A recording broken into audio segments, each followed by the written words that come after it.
안녕하세요. 오늘도 서연살롱을 찾아주셔서 감사합니다. 저는 초등학교에서 아이들을 가르치고 있는 30대 중반 여자입니다. 혹시 내 남자의 과거에 대해서 알아보거나 들어보신 적 있나요? 대부분 모르거나 모른 채로 살게 되는 경우가 많을 것 같아요. 저는 결혼식을 한 달 앞두고 예비신랑의 소름 돋는 실체를 알게 되었어요.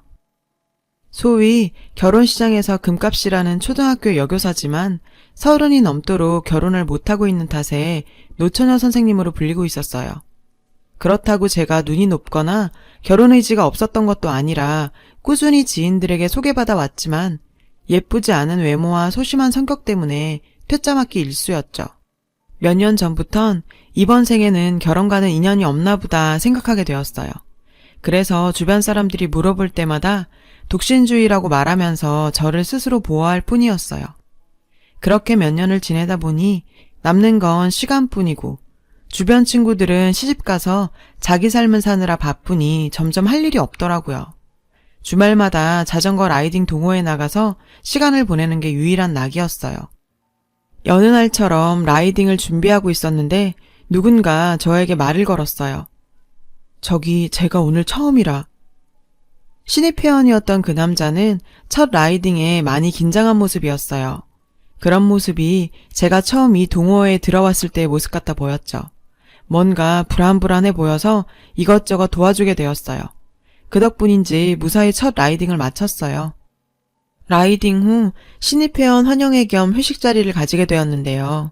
그는 저보다 3살이나 어렸고 최근 직장을 옮기면서 이쪽으로 이사 오게 되었다고 하며 자신을 소개하더라고요. 저는 구석에서 맥주를 훌쩍훌쩍 마시고 있었는데 그 사람이 다가와서 말을 건넸어요. 저기 아까는 정말 고마웠어요. 제가 이런 동호회에 처음 나와봐서 많이 어리둥절했는데 도와주셔서. 그는 동호회 활동은 처음이라 어찌할지 몰랐는데 제 덕분에 무사히 라이딩 마칠 수 있었다면서 감사 인사를 전했고 제 옆에 앉아서 이런저런 이야기를 나누게 되었어요. 그날 이후 저희는 가끔 연락 주고받는 누나 동생으로 지내면서 라이딩이 없는 주말에는 영화까지 함께 보는 사이가 되었어요. 하지만 그때는 결코 남녀 사이의 감정은 아니었죠. 그해 크리스마스에 벌어진 한 사건으로 마냥 어린 동생으로만 보이던 그에게 제가 다른 감정을 가지게 되었어요. 솔로인 저에게 성탄절은 그냥 하루 쉬는 날이었을 뿐 큰 의미를 가지지 못했어요. 이번에도 빨리 지나가 주길 기다리며 집에서 예능 프로그램을 보고 있었는데 그에게서 카톡이 오더라고요. 누나, 오늘 뭐해요? 혹시 시간 되면 밥 먹을래요? 그 역시 집에서 빈둥빈둥 하고 있다며 짝없는 사람들끼리 처량하게 있지 말고 밥이나 먹자고 했어요. 저도 오랜만에 크리스마스 기분도 낼 겸 원피스에 힐까지 신고 나갔죠. 그는 남산에 한번 꼭 가보고 싶었다면서 남산에 있는 레스토랑을 예약해두었다고 하더라고요. 그의 차를 타고 도착한 남산에는 이미 수십 쌍의 커플들이 데이트를 즐기고 있었죠. 역시 크리스마스는 커플들의 날이구나 하는 생각을 하고 있었는데 갑자기 그는 잠깐 차에 다녀오겠다며 달려갔고 운동화 한 켤레를 가지고 왔어요. 누나, 미안해요. 내가 남산 온다고 미리 말 안 해서 힐이 많이 불편했죠? 이거 우리 엄마 신발인데 이거라도 좀 신어봐요. 안 그래도 오랜만에 힐을 신다 보니 뒤꿈치도 까지고 발목도 아파서 식은땀이 날 정도였거든요. 그는 그걸 눈치챘는지 운동화를 가져다 줬고 평생 살면서 처음 받아보는 이런 배려에 가슴이 콩닥콩닥 뛰기 시작했어요. 맛있는 식사 후에 우리는 서울 야경을 보기 위해 전망대에 갔어요. 그가 잠깐 커피 사오겠다며 자리 비운 사이 누군가 제 어깨를 툭툭 쳤어요. 돌아본 그곳에는 동료 선생님이 남자친구와 서 있었어요. 선예쌤, 여긴 웬일이세요? 혼자 오셨어요? 여기 제 남친. 평소에도 얄밉기로는 그지없던 동료 선생님은 자신의 남친을 인사시키며 정말 사람 속 긁는 말을 해대는 거 있죠. 쌤, 잘했어요. 남친 없어도 이런 날은 기분 내야죠. 저희랑 커피라도 마실래요? 자기 괜찮지? 아니, 나도 일행이. 에이, 선혜쌤 남친 없는 거 다 아는데 저한테까지 숨기실 필요는 없어요. 같이 가요. 평소에 나를 어떻게 생각한 건지. 일행이 있다는 말에도 그저 불쌍한 노처녀 취급하는 동료쌤에게 따지고 싶었지만 트리플 A인 소심한 저로서는 아무 말도 할 수 없었어요. 너무 비참한 마음에 빨리 이 순간이 지나가길 빌고 있는 그때 그가 등장했어요. 선예씨, 오래 기다렸죠? 카페 줄이 밀려서. 춥죠? 이거 입어요. 갑자기 등장한 그는 저에게 본인이 입고 있던 코트를 입히면서 동료 선생님에게 본인을 소개했는데, 아, 안녕하세요. 저 선혜씨 남자친구입니다. 본인을 제 남자친구라고 소개하며 제 손을 꼭 잡는 그의 모습에 떨리는 마음을 주체할 수 없어서 제 마음이라도 들킬까 멍하게 서 있었어요. 그는 그런 제 마음을 아는지 모르는지 동료 선생님이 떠나자마자 원래의 모습으로 돌아왔어요. 누나, 참 저 사람 인성 고약하네. 내가 보고 있다가 도저히 못 참겠어서 나섰어요. 혹시 제가 오지랖 부린 건 아니죠? 왜 이렇게 가슴은 눈치 없이 뛰는 건지 그저 동생이던 그를 쳐다보기만 해도 설레는 통에 더는 있을 수가 없었고 아프다는 핑계로 서둘러 집으로 돌아왔어요. 그리고 이미 동료쌤들과 함께 있는 단톡방은 제 연애 소식으로 난리가 나 있었는데요. 다들 제 연애를 축하해주는 통에 슬슬 뒷일이 걱정되긴 했지만 어차피 곧 겨울방학이니 대충 둘러댔고 시간이 사람들을 진정시켜줄 거라 생각했어요. 그 얄미운 동료 선생님은 끝까지 저를 곤란하게 만들었어요. 이제 선예쌤까지 남친 생겼으니 이번 신년 모임에 커플로 모이죠. 선예쌤도 괜찮죠? 다음 주에 바로 커플 모임이라니.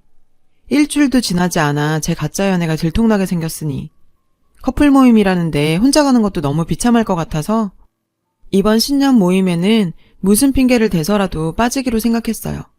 아이들 겨울방학 준비에 주말까지 출근해서 일하는 통에 그 주에 있던 자전거 라이딩 모임에도 참석 못하고 학교에서 서류 정리를 하고 있었거든요. 그에게 장문의 문자가 왔어요. 누나, 오늘 라이딩 안 나왔던데 혹시 내가 크리스마스에 했던 행동 때문에 화난 거예요? 제가 너무 제 생각만 하고 행동한 것 같아요. 누나 입장에서 곤란할 수도 있다는 생각을 못했어요. 미안해요. 그는 제가 그날 일 때문에 화가 나서 라이딩에 참석 안 한 걸로 오해하고 있었어요. 그렇게 저에게 정중하게 사과하는데 생각지도 않은 상황에 그저 당황스러웠죠. 노처녀로 살다 보니 여기저기서 이런 꼴 저런 꼴 다 당해도 봤거든요. 그런데 처음으로 그런 상황에서 거짓으로라도 저를 구제해준 그에게 오히려 감동했고 고마웠을 뿐이었는데 말이에요. 오해를 풀기 위해 포장마차에서 술을 한잔하게 되었어요. 그 자리에서 갑작스러운 그의 고백을 받게 되었는데요. 술자리의 분위기가 무르익었을 쯤 그는 저에게 이상한 질문을 했어요. 누나, 혹시 나 어떻게 생각해요? 순간 뭐라고 대답해야 할지 아무 생각이 들지 않아 우물쭈물하고 있었는데 선혜야, 나랑 사귀자. 순간 제 이름을 부르며 사귀자고 하는 그에게 그렇게 소심한 제가 저도 모르게 그러자 라고 대답해버렸어요. 그날 저희는 함께 밤을 보내게 되었죠. 사실 나이 30 넘어서는 부끄러운 이야기지만 그게 저의 첫 경험이었고 부끄러워하는 저를 배려한 그 덕분에 좋은 시간을 보내게 되었어요. 동료 선생님들과의 커플 모임에도 당당하게 그와 함께 참석하게 되었어요. 늦게 배운 도둑질에 밤새는 줄 모른다는 말이 있잖아요. 제 아파트에 살림을 합쳐 함께 살기 시작했고 6개월간의 연애를 끝으로 결혼 약속을 하게 되었어요. 그와 함께 결혼 준비도 차근차근 되어갔고요. 예비 시부모님을 뵙기 위해 경주를 찾아갔어요. 시부모님께서는 저희가 참 잘 어울린다며 저를 환영해 주셨습니다. 이런저런 이야기를 나누게 되었는데 집에 있는 내내 예비 시어머니께서 뭔가 저에게 숨기고 있다는 찜찜한 느낌을 떨칠 수가 없었어요. 그렇게 결혼을 한 달 앞둔 어느 날 본인을 제 남친의 전 여자라고 밝힌 여자분이 학교에 찾아왔더라고요. 이선예 씨죠?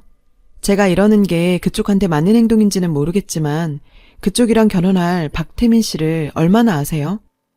뜬금없이 남자친구를 얼마나 알고 있냐고 묻는 그녀는 저에게 사진 한 장을 내밀며 충격적인 진실을 이야기했어요.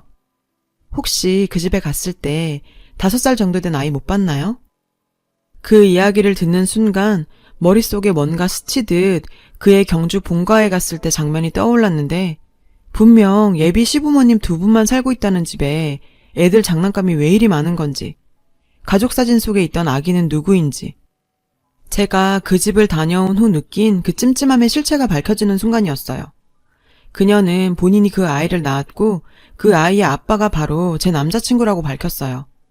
정말 너무 충격적인 이야기에 저는 그 자리에서 멈춰버렸고 어떤 말도 할 수 없었습니다.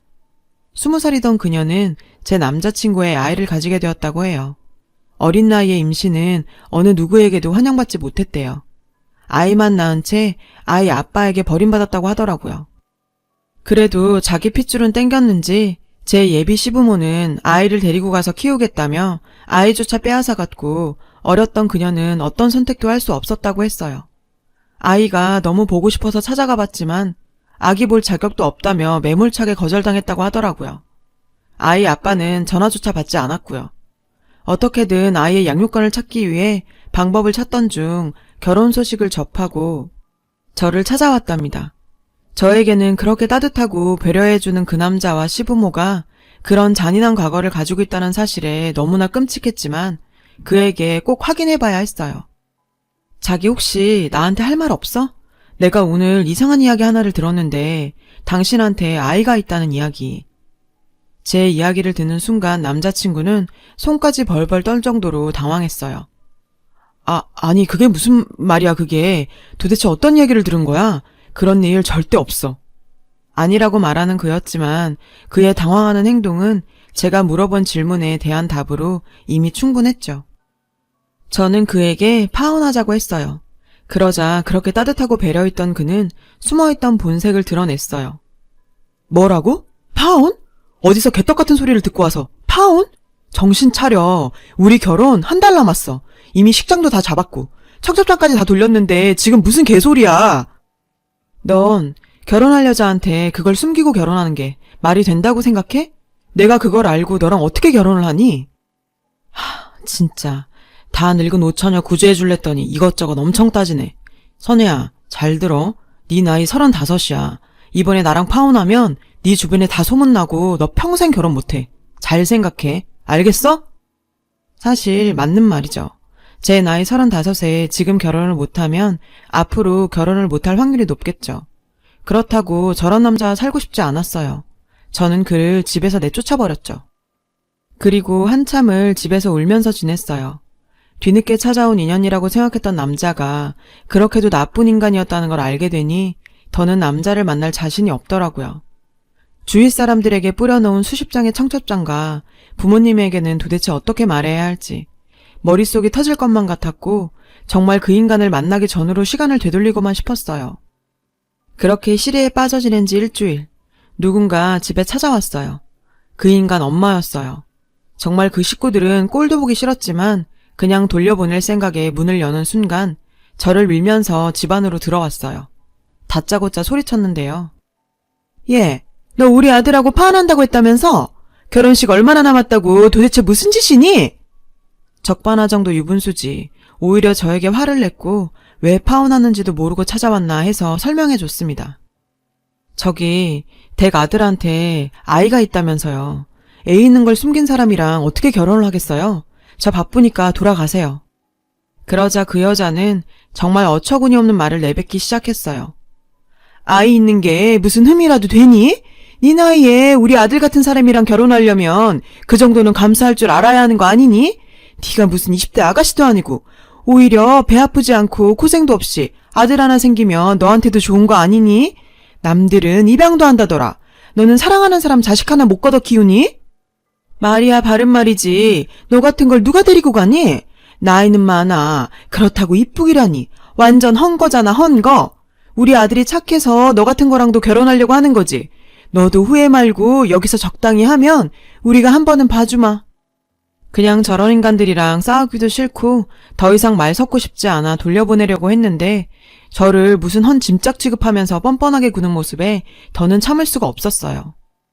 헌거요? 제가 무슨 결혼해달라고 매달렸어요? 결혼 못해서 죽은 귀신이라도 붙은 줄 아세요? 저 초등학교 교사예요. 결혼 따위 안 해도 평생 먹고 사는데 아무 문제 없어요. 내가 당신들한테 왜 숙이고 들어가? 내가 바른 말 제대로 해볼까? 당신 아들 뭐 볼 거 있어? 언제 망할지도 모르는 그런 회사 다니지. 전세 구할 돈도 없어서 우리 집에 얹혀 살았지. 결혼 준비할 때 당신 집에 해준 게 뭐 있어? 게다가 5살짜리 애까지 딸렸다니. 내 걱정하지 말고 당신 아들 걱정이나 해. 그리고 당신 아들한테 전해. 어디 가서 자꾸 헛소리하고 다닌 것 같은데 콩밥 먹고 싶지 않으면 그만하는 게 좋을 거라고.